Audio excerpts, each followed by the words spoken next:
It's so different because I see a lot of, people that have grown up in Western cultures, and the first thing I ask them is, do you drink warm water? Like, that's one of the things on the questionnaire. And so many women are like, ice cold water, right? And it's like ice baths. And I know Ayurveda and obviously TCM very, very similar in their thinking.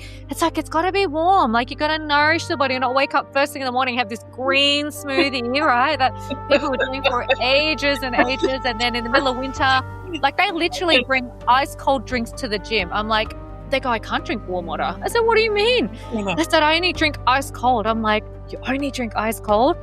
And so it's this whole transition. I explain that it's like even just ice cold water. It's like, so if you had ice cold water and you tipped it on the fire, what would happen?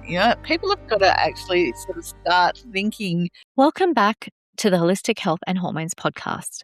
Today, we're diving into a really powerful conversation around perimenopause, menopause, and nervous system healing, and what it truly means for a woman to reclaim their vitality during menopause. So many women move through this stage feeling exhausted, disconnected, and emotionally overwhelmed, or like they've somehow lost themselves. But what if this transition was actually an invitation into deeper wisdom, radiance, sensuality, and alignment? In this episode, Juicy Ayurvedic Wisdom for Menopause, we talk about how women can better support their hormones, energy, emotions, and an overall well-being naturally through this phase of life. This is such a nourishing, empowering, and deeply grounding conversation, and I know so many women are going to feel seen through this episode. So let's dive in.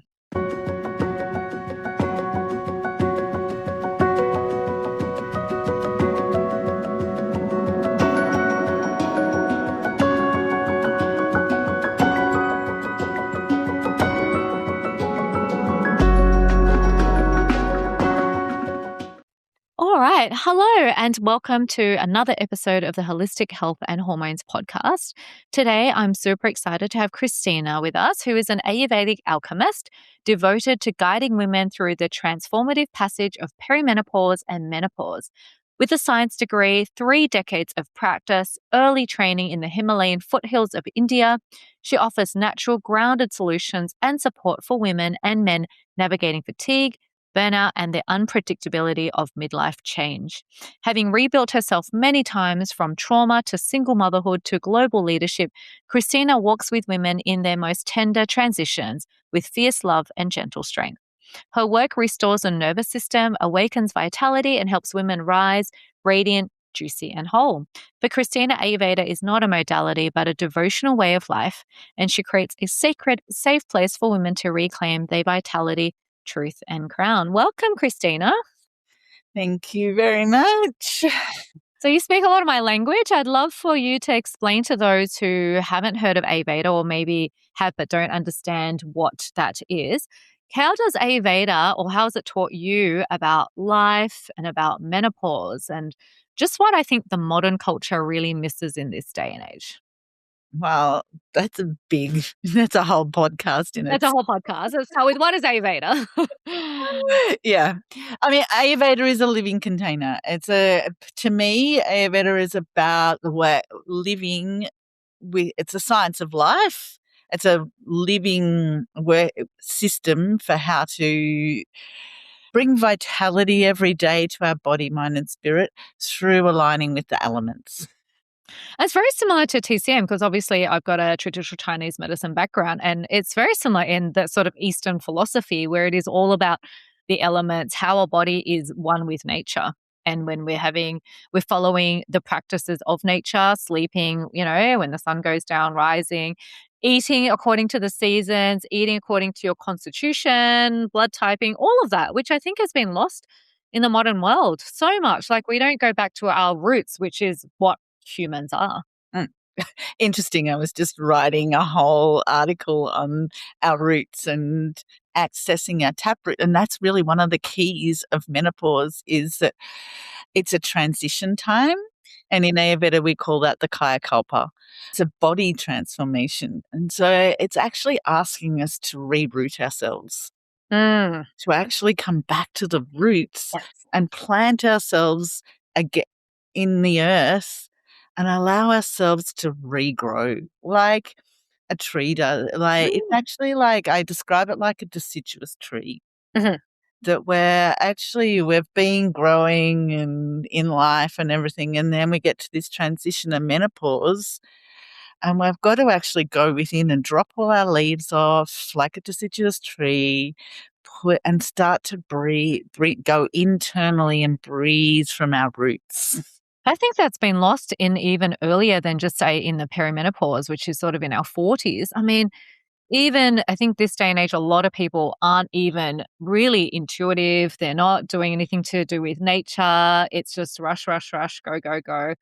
They're in burnout from their 20s and 30s. And then that transition becomes a lot harder. And for me, and the work that I do is a lot of the women coming to see me for fertility are already in their early to mid 40s. And Yeah. they're either having their first, many of them, or they're trying for their second. And it's been like 5 years has passed, right? About that.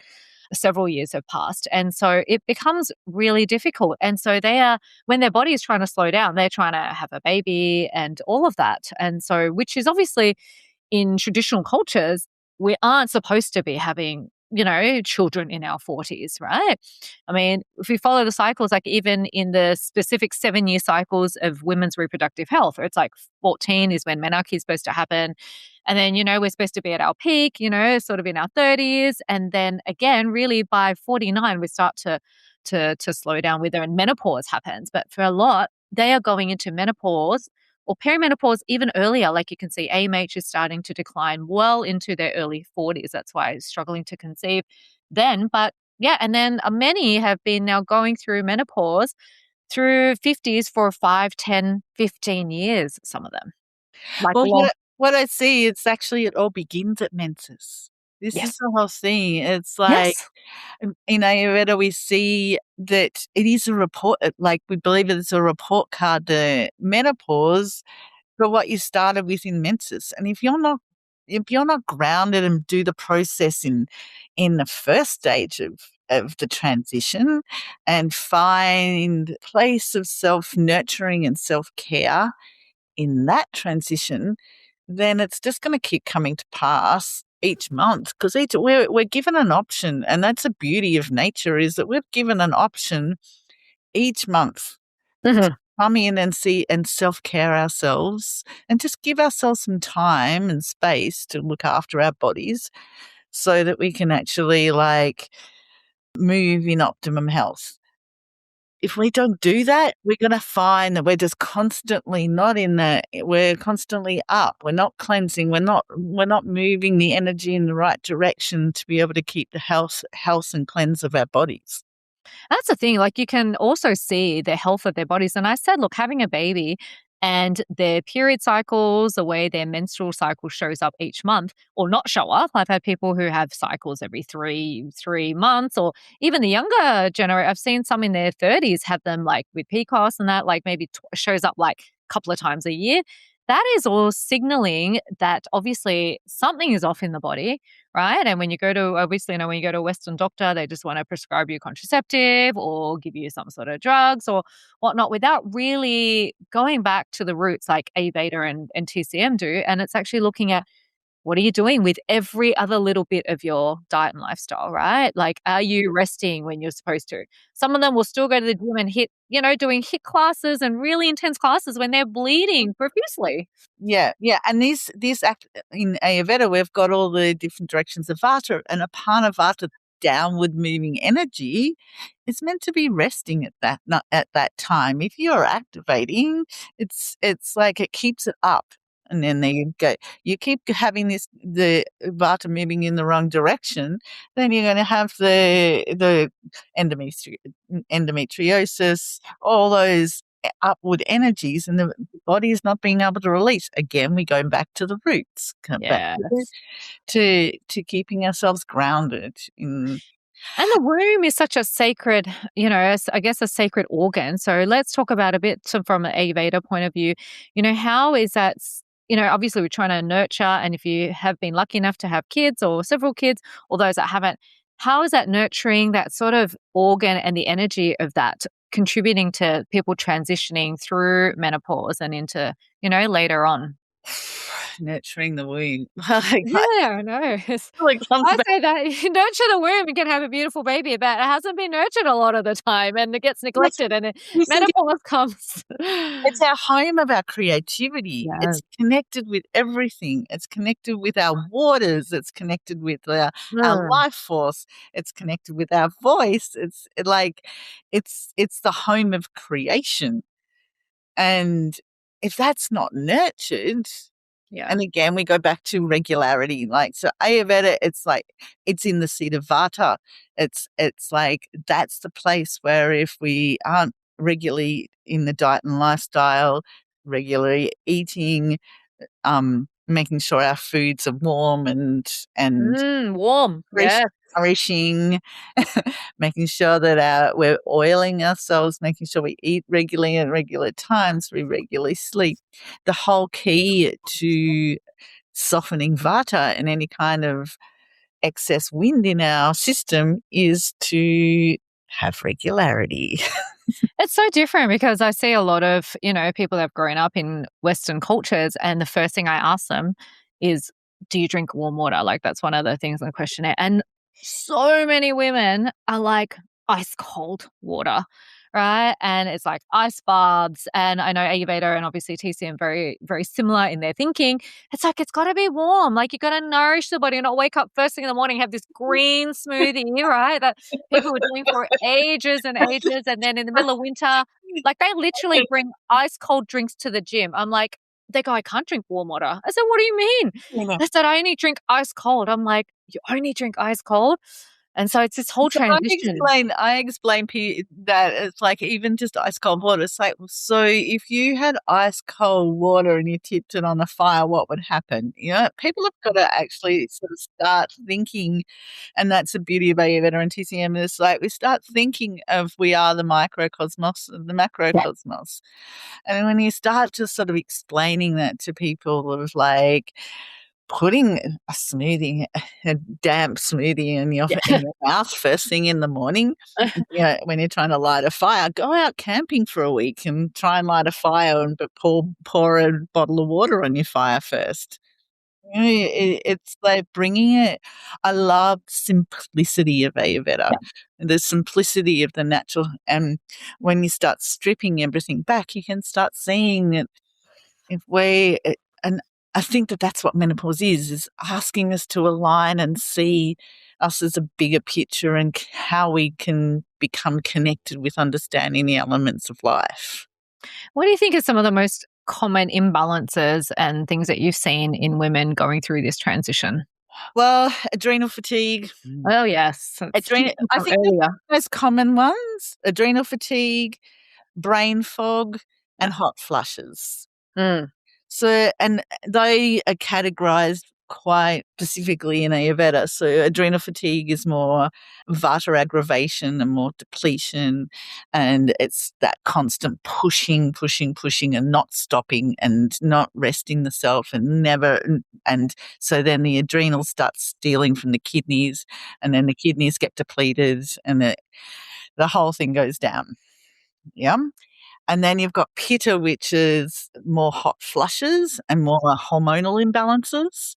And the pitta people, the women that are running on high high pushing, high functioning, high Mm. intensity, the hot women, they're the ones that are powerful and just don't, and almost too heady, that they're the ones at the gym. The Powering high away focus. and drinking their ice water to cool down, That's they're fun. where the hormones start to become imbalanced quicker, and the hot flushes. And then Ayurveda sees that the heat gets trapped in the nervous system, in the deep tissues of the system, in the Majadatu. And when the heat gets trapped in the nervous system, then the body, it's heat trying to get out of the nervous system. And so it comes out as hot flushes, because as we're going into menopause, we're losing a lot of heat in us. And it's a natural release of the pitta from our bodies, which is good, which is a healthy thing. But if we're already got high pitta and then we're releasing more pitta, it's going to get hotter and hotter. It's very similar. Chinese medicine talk about it in terms of empty heat, right? So it's like you get hot because of the imbalance, but the yin, which is the cold, is actually high. So it's the cold, empty heat, which is then creating these hot flush symptoms. So it's Mm. Mm. yeah, it's very similar in And the then, way we and then a feel. couple of people more likely to have weight gain and Yes. brain fog. And I love the to explain to people a little bit about brain fog, because brain fog is a natural release of this knowing brain, the one that was operating to keep us going in the pitta time and everything, to the heart brain. And to me, when brain fog comes around, it's actually about resting the mind and resting this place of, I know everything, I know everything, I know how to do everything, I know I've got it all under control, and actually just letting go of control, Mm. letting go of knowing everything, and actually trying to tap and starting to listen deeper into our intuition, into our being, into our hearts, and be moved from a place of knowing from our hearts and a connected place. So I esoterically love Mm. the idea of what brain fog is. It's Yeah. like trust. It's learning trust. It's actually learning to trust the heart. And it's like when you're driving in fog in a car, you know that eventually it's going to finish. Like you're Mm. driving in fog, you know it's going to lift. And that's what brain fog is. It's asking us to just trust, just keep driving softly, gently, and you have to drive slower and just go through the brain fog. I mean, it's also you need to it's seen as toxins in the last tissue layer, which is the deepest tissue layer. So it's also menopausally, Ayurveda says just panchakarma cleansing, panchakarma cleansing. In this time of menopause, one of the profound things is cleansing, rejuvenation, cleansing, rejuvenation. So talking on that, what can they do to cleanse and rejuvenate? What are some of the things we can do through this menopause period for cleansing and rejuvenating? Generally, panchakarma or regular, like 10-day cleanses. I run regular 10-day cleanses. If you've got heavy, deeper toxins in the deeper tissue layers, it does take a longer time. But being patient with ourselves too. Mm. You can't just go, oh, I'll just do a 10-day cleanse and then I'm fine. Yeah. Like this is a process of like taking cleansing one layer where you've put all these toxins in for the last 30 years as you've been bleeding and traveling. It's like you've got to take time to be able to let them come out. You know, you can't, sometimes the pot needs to soak before you can get the stuff off. So regular cleansing every seasonal Yeah. cleansing, deep tissue cleansing of panchakarma, and then rejuvenating therapies like regular abhyangas, regular warm oil massages, regular touch, regular shirodharas, which is pouring the hot oil on the third Mm. eye, regular meditation and self-reflection. Yeah. And I mean, they're the main things for menopause. It's like, I think they're the biggest things we can do. They should be started earlier, right? It's not just even through menopause. This should No. be done for women, like I said, as soon as we go through, our menses or even in our 20s and 30s, because we don't want to wait till. So, if all of this from an Ayurvedic perspective, I know T seems similar, it's like what we're doing throughout our 20s, 30s, and 40s will, show us how we're going to go through supposedly a transition in this period. And we can have some of our best lives in our 50s and 60s. Yeah. So it is. And like I said before, it's the report card. So it's like what you do each month to cleanse yourself shows up in how good or how easeful your menopause is. So if you have learned that, been taught, the thing is, if you've been taught that from the moment that you came into menses, which is like where we falter in Western society of not even giving beauty to that transition of coming into our menses is then how you self-care for yourselves throughout your young periods to what happens in menopause.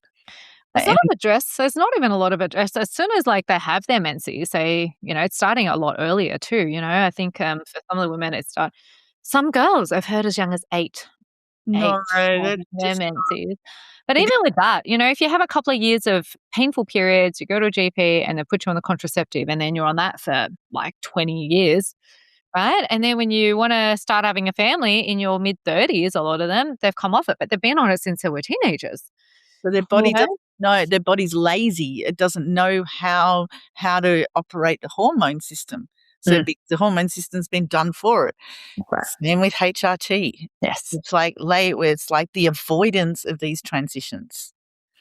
And so Yeah. we've been given these pills to avoid these transitions.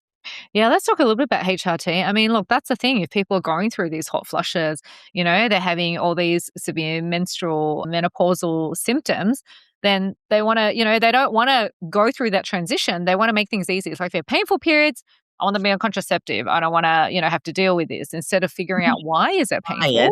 Why are you having hot flushes for like 3 to 5 years? Mhm. And then just a couple of questions. A lot of them are still drinking alcohol. That's another thing too, or having alcohol Well, in the 40s. you've got to stop those sort of pitta aggravating Mm. things. It's like you're having hot flushes and that, but you taking stimulants, eating meat, having alcohol. Of course, you're going to increase the pitta, which is increasing the hot flushes. Yeah. That's another thing I think with Ayurveda, I read, and I haven't looked into a lot around this, but I believe that women shouldn't be having as much red meat because it symbolizes blood and that. What's a take on women having specifically red meat or animals that bleed, So, what it does, like it is recommended, especially in menopause, to tend towards vegetarianism Mm, because of the bone density. Because mm, extra protein then takes from the bone density because the calcium is needed to process the proteins, and then we're already leaching out calcium from our bones. Then you don't want to be taking something that's getting lower and lower and lower. And then at the end of menopause, we also have that a bone dump, which we lose a great amount of bone density. Yeah, it's a sort of a rebalancer so if your supplies are depleted because you've continued to have stimulants, continued to eat meat, then what are you going to do when it takes the rest? and that's very different conflicting information. You talk to a lot of the Western medicine model, or there's a lot of out there. Oh, you've got to have more protein as you're getting older Mm. because your muscle is wasting away. You're not doing as much exercise. It's like more protein when you're older. After the bone density drop. Mm.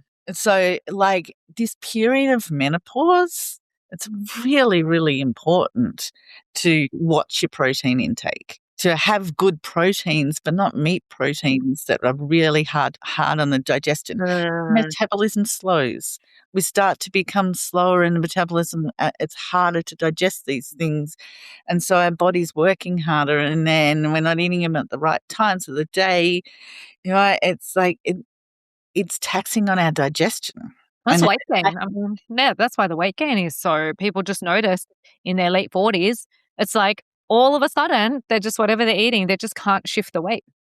because their digestive, when they're not coming back to the digestive axis, metabolism slows as we start to go into menopause, and it depends on your constitution whether you're going to have, because you're always going to have weight gain in menopause. If you don't have weight gain, you have an issue because you're going to have, then afterwards, the body's going to be depleted Mm. and doesn't have any reserves.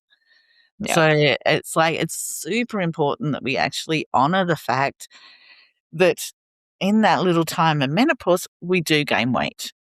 Most What's women, the transition time? I mean, based on that, what is it vary for different? We're looking at 1 to 2 years, several months. it always varies for where how does each woman birth? Mm. We're all Yeah. unique. We're all our own unique Knowing flat. your own body. Yeah. All have our own unique weights, but generally it's like 49 to to 51. 53. I say to 53 Okay. for menopause. Yeah. But we generally start menopause around the 43, perimenopause around the 43 mark. But then you had and why I've called it the crown path, the last quarter of menopause is like a harvesting. And I've watched women want to rush through and finish this menopause thing. Yeah. Get it over with. I just want it done and dusted. Finish now. Can I finish now? And it's, Yeah. yeah, but you're not doing yourself a service. You're not really harvesting and allowing the fruits of who you are. If you watch a young teenage girl when she first goes through the start of menses and she's all lanky and she's coming into her body and her body's starting to form. But then they get to about 16 and there's this juiciness that comes. Yeah. They're beautiful sundaris, The they're flowers. Like that's why they have the they're flowering. flowering in the beauty of the woman that they are. That's the crown part. That's the crowning, the last quarter of menopause where we're like harvesting the fruit of the journey of going through menopause. Yeah. Where, and that's the juiciness. We're not coming out dried up and wrinkled old crones. That's what the stereotype is, Oh, I'm gonna get arthritis, I'm gonna have flushes, I'm gonna suffer for years or a decade and, wither away. Yeah, and I'm going to change that. That we're coming out, if we do the process in menopause and not avoid it, and just like allow ourselves to rest and care for ourselves and find the roots of ourselves, we collect all the beautiful jewels that we've Scattered through our reproductive years. gathered around our life, and we put it in a crown and we put it in our heart, and that's the crowning. That's the time where we actually become unapologetic. We find our voice. We find who we are. We know who we are. We've lost that need for fertilizing eggs. We've lost that need. We don't need to externalize ourselves. We're self-sourcing puddings. Why do so many women feel the urge to, once they sort of go through this transition, they're changing their lives, they realize the relationship they're in isn't right, and their whole identity around menopause shifts from I guess, a spiritual transformation because it's like they're coming in, they've realized a lot about themselves. Yeah. Well, it's a spiritual transformation. That's what menopause is. It's like birthing's a spiritual transformation. We're becoming from a maiden to a mother. Yeah. And we're becoming from a mother to a crown, to a queen. And so it is a spiritual transformation, menopause. It is coming into being unapologetically you. And you come out on your own side then. And sometimes, relationships and things fall apart because they weren't actually built on the roots of who you were, or one's willing to grow and one's not. Yeah. Because there's also men's menopause. And if men we don't actually realize that this is a time for everybody to rest. It's a time for we both have changes, and in relationship, we both have changes. But we've got to support each other. Neither of them's different to another. Neither of them is worse than another. We've just got to support each other in the differences. And it's like that's even with men, there's stereotype, he's going through a midlife crisis. It's like there's such negative, connotation, words, and how maybe they've seen their friends go through it or their parents. Like, if you've seen your mum go through terrible menopause, a lot of them are scared to go through menopause. They've gone through bad birthing. It's the same. Don't understand it. And midlife crisis for men is perimenopause. And it's like men have to, in a relationship, it's just this acknowledgement that, okay, I'm going through this phase, I'll hold you, and then you'll go through your phase. Men's menopause is usually emotional. Women's menopause is usually physical. Yeah. And so what wisdom or gifts really, I guess, if you're going through that transition properly, what will normally you see emerge, or what are some of the spiritual emergence of this beautiful transition on the other side? I think that probably the most beautiful thing is the transition when you meet a woman that's transitioned through and has her crown in her heart, feels embodied, feels whole and unapologetic. She's accessed the waters of herself. She's And that's radiant and beautiful. Like, I've got some great. clients who are in their late 50s and they are just like, it's amazing. Plus, Yeah, if they've got grandchildren, they've got, things to live for, they've done their career, they've really built a legacy, they've had this nurturing, years of nurture. They're radiant beings. yeah, they're radiant beings and they know who they are as a woman, as the access of the water. They know their juiciness. They know their waters of who they are. They can be a wild river, a big wide river, or an expansive ocean. And when you meet that woman, they're in this. It's like you swim in the beauty of soft gentleness, And then there's the opposite. power. Sorry? And then there's the opposite woman who obviously has still got work to do, right? It's not to say they won't get there, it just could take them a bit It just more takes longer, awareness. and especially if you put a Band-Aid on like Yeah. HRT and Mm. you want to avoid the process, or you've gone through it too quickly. Some women go through menopause really early and really quickly, and then they find that like a year down the track they rebleed again. Yeah, because you haven't done the work. You need to actually go back, I've heard, reassess. yeah, breakthrough bleeding can And happen a yeah, year or two later. and that's where Ayurveda is beautiful in those things of just nourishing the self, finding a daily practice. Like to me, one of the gifts of Ayurveda is dinacharya. Dinacharya is the daily routine of just coming back to the self, cleansing the body, cleansing the mind, cleansing the spirit. And when you come into that regularity of finding your own daily routine that sits with you, that's for you and that nourishes your constitution, nourishes your spirit, and then you find a regularity in that practice. It brings juiciness like you've never imagined. That's one way of women to really connect. I mean, even in this time when they have done the work, they really do. You can see they've reconnected with their sensuality, their pleasure, their vitality. They're just loving life. Mhm, Yeah. mhm.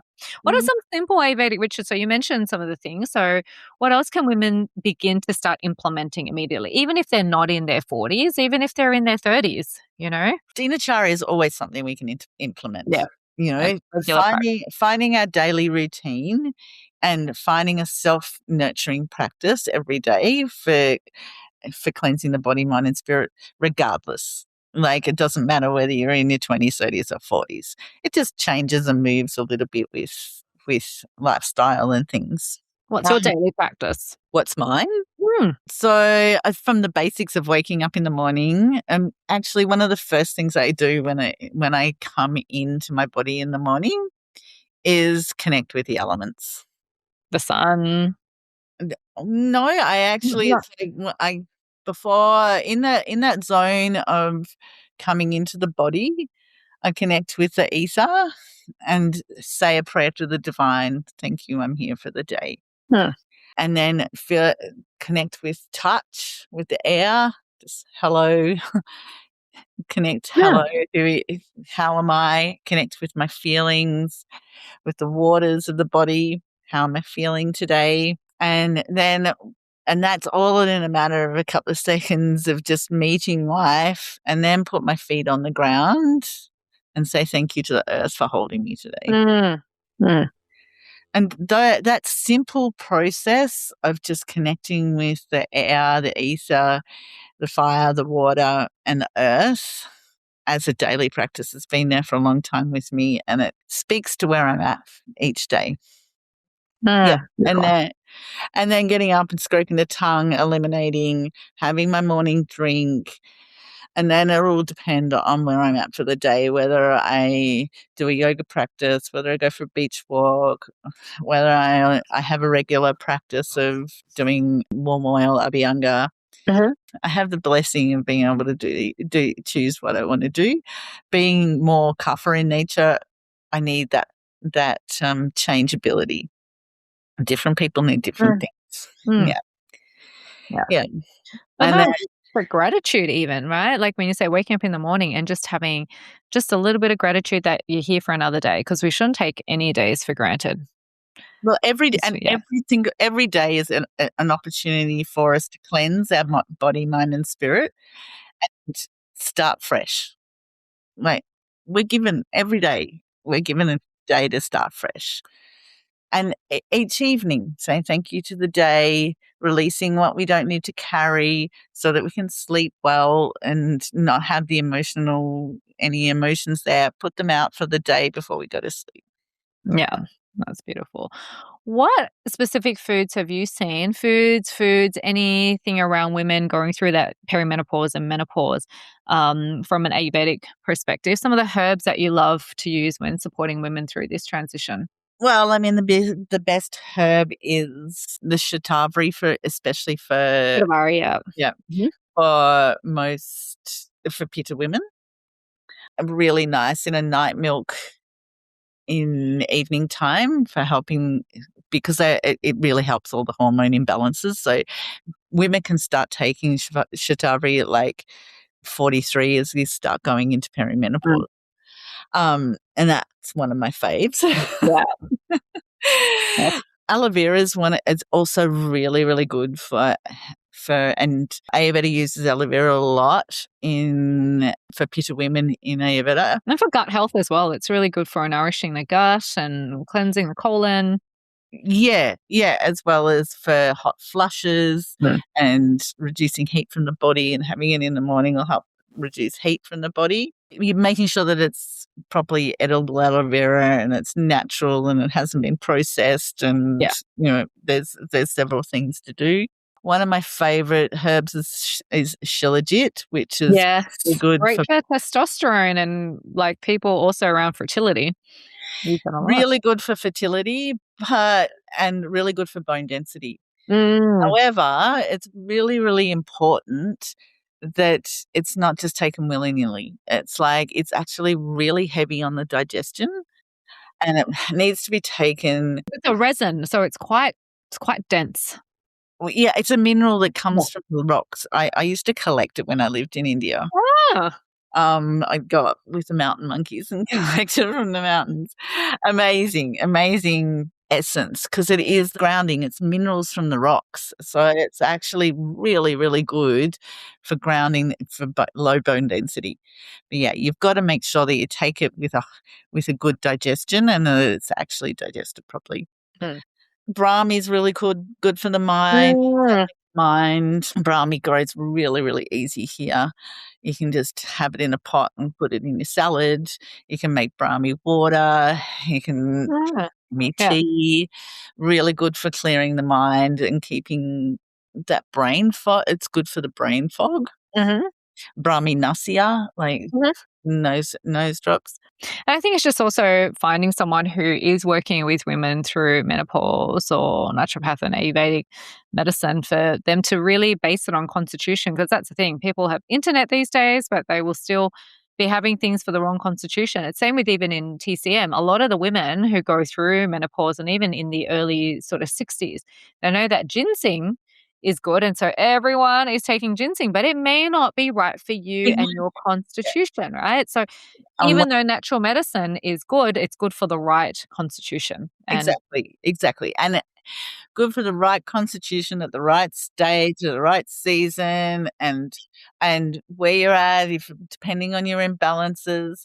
And we often think that we know, but then, what we think we can see is not necessarily what is actually going on because we all have our own perception of how good we think we are or how Mm. bad we think we are or so it's actually really good to be able to get someone qualified to be able to look at you from that kind of lens that we often don't see ourselves from. Because it's coming back to the root and what each individual, and that's the thing, that's the beauty of sort of Eastern medicine. It's like we're looking at you as you are, not, you go in and everyone's on HRT. They don't differentiate your constitution, what you're like, what element, because in TCM it's the same, like you could be more, I guess, wood element, or you're more sort of earth, and you have different constitutions and different herbs. Yeah. No one size fits all. And no one's the same, and no, everybody goes through the process in a different way at a different time. And you know what? We've all got different environmental effects. We've all had different environmental effects all through our lives. We have different ways that we process things. So it's like by the time you get to perimenopause, you've had all these things in your being. So it's got to sort itself out and find out what you need and what you don't. And it really is a sorting process. Exactly. Yeah. So I think, what you said was beautiful. And I think most people need to just be aware and even understand their own bodies that little bit more. I think what, your reproductive cycles teach you is to be intuitive and just tap in. We ignore, it's like the flashlight comes on in our car. We just put a band-aid. It's like, yeah, painful periods, clots, really irregular cycles, doesn't matter. We'll just put a band-aid until we want children. It's when things start going, oh, whoops, that hasn't been so great the last couple of years or decade, but it's time to fix it now, which is and that's the thing is like you can't keep driving a car. You're like you can ignore the flashing lights, but eventually it will run out of petrol. It'll something will happen. You can't drive it anymore, and it's like you can't keep doing that. The car will fall apart. Yeah, so. And our bodies are like that. We think we're robots, or we may have AI. We might be able to get new parts and stuff soon, but until then, they're printing our organs. There's 3D printers. We could get a new maybe uterus if we wanted, and all sorts of yeah. I think I'll just stick with my elements in the garden. I know, right? We're getting a bit far fetched. Even things like getting off topic, but even things like meat that's grown in laboratories now. You can get sort of, 3D printed meat now. It's not even real meat. Think about how that would be nutritious to the body. I mean, we're just like it's got lab grown meat and any prana or any life force. Yeah. There's no life force, right? We eat because we're humans. We eat from nature. When it starts being grown, processed foods, it starts being grown in laboratories now, meat. They're going to also, they've done so much GMOs and, modified fruits and vegetables these days. I mean, I think when I was young, there was like two types of apples. There was a green apple and then there was I think a red delicious. Now I go to the Woolworths and there's like 10 varieties or more of apples. And now I'm seeing different varieties of pears and grapes. It's like they're all creating these new evolution, and it's a growth and expansion. But it's just like, how is that modified, and how is that an expansive race? Yes, it's like just how going back to the source of how does that food have prana in it? Does that food have life force in it? Can that nourish us? I mean, and our body intelligence is so amazing. Like if we just do the right thing by our bodies and clean it, wake up in the morning and give it cleaning, the body and spirit, and keep it in vitality and not abuse it, put devotion into it, our body intelligence does the job. That's right. I've seen people actually treat their cars better than they treat their bodies. Sometimes. They service their car regularly. They get it cleaned. They put in the top 98 fuel, whatever, and then you see what they do to their own bodies. Exactly. And that's why I say, you service your car regularly every 3 months. Yeah. But you don't do a body cleanse. That's what we should be doing. Yeah. It's devotion to this thing that's carrying us around. Well, it's a live being. So for now, yes, we do have to take care of it until, who knows, with technology you can get robots and all sorts of things later. But if there's one message that you could take away or that you want the listeners to take away from this conversation. Menopause isn't about being finished. Menopause is one of the most beautiful transitions that you can experience in life. And it's about you growing into a juicy, unapologetic version of yourself. That's majestic and present and is in harmony. Mm. And in that, we're the mothers of the world. Yep. We're really, we're loving the world. And so to me, menopause is a time for really harnessing that in you and knowing that you're going to your crown and not be in a hurry for it. Yeah. Like, slow the hell down. Perimenopause is nature's way of saying, get ready, right? Organize yourself. It's coming. Slow down and start looking after yourself. So nature's given us all the things that we need to listen to. But menopause is a time. It's a reconditioning time. Yeah. Where it's the same at birth. It's like when we give birth, that 42 days is a time to rest. Celebrate and rest. Right? So it's like we're given. I think the Eastern philosophy knows that well. I mean, we have that confinement period, but it's not the same with a lot of sort of the Western culture. Whereas we know in Eastern medicine, that 42 days, that 6 weeks is like you don't go anywhere. You get these confinement natties, you sleep and you breastfeed. That's it.